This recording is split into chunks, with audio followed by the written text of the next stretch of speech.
Hey everybody, this is Craig from 9 Volt Games, and today I'm going to do a strange video.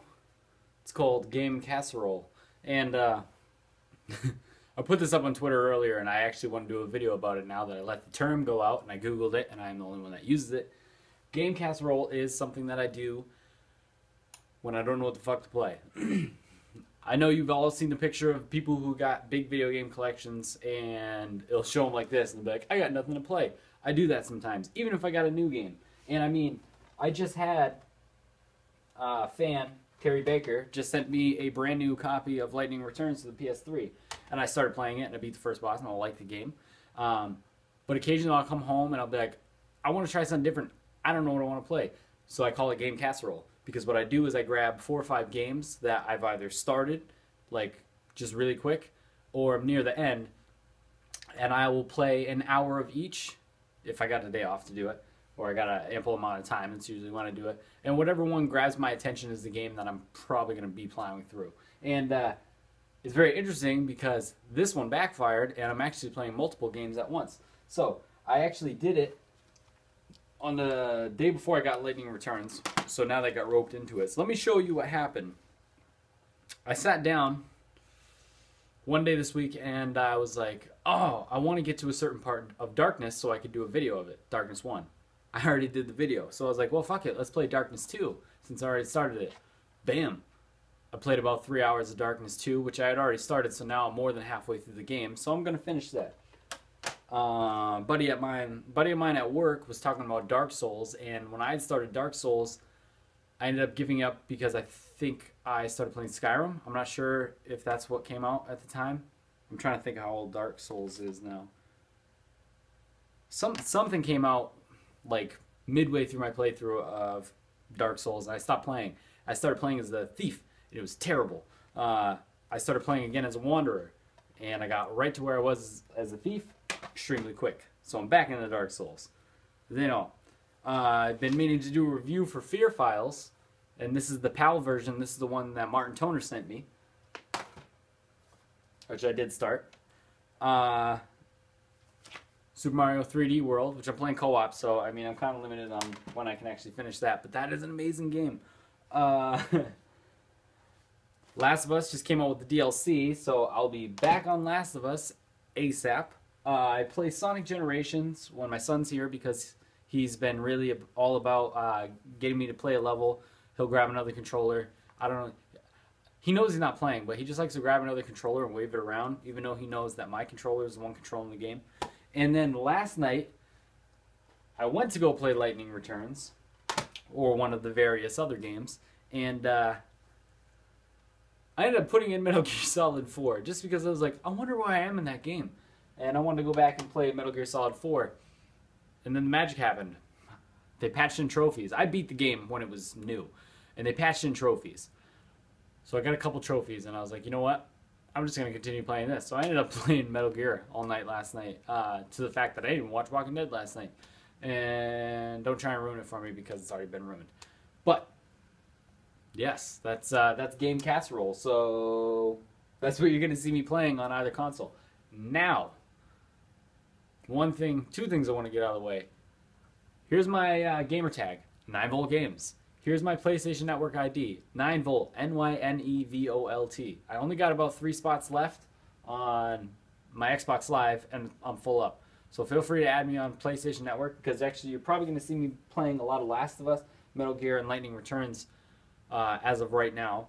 And Dark Souls, Fear Files, and Darkness 2. Well, Darkness 2 won't take a back seat, but the video that's coming up is going to be about Darkness 2. I did put this out there. So here's one question I want to get out of the way is, who do you think the most badass comic book character is and why? Put that in the comments below, because I'm going to argue it in my Darkness video, because, you know, Darkness is a comic book character, and I think that he's definitively the most badass one.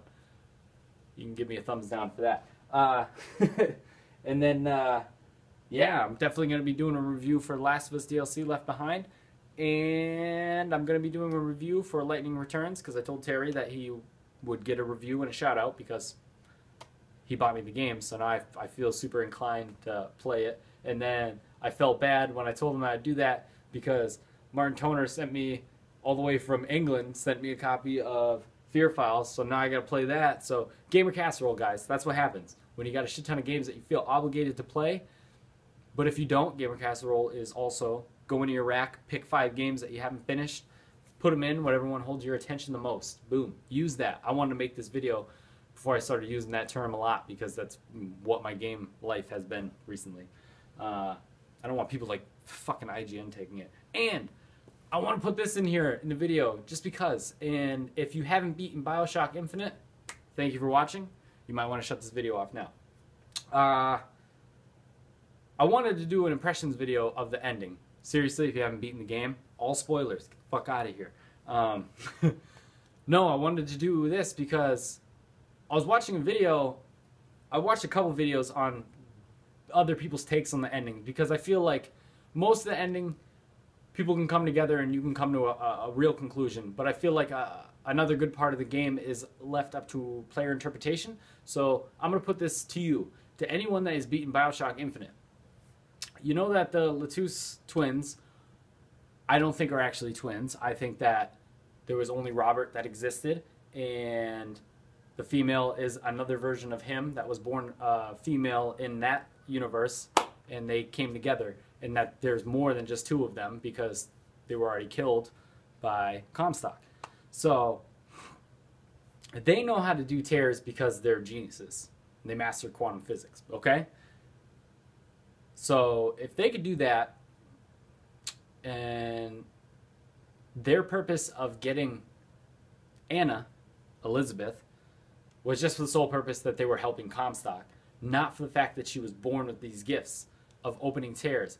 My thought is, do you think that Elizabeth, or Anna, can open tears? I'm saying both her names for a reason. Do you think that she acquired the ability? Follow me on this trip, because it's not really a question. This is what I'm thinking. I just want to hear your input after. She wasn't born with the ability to open tears.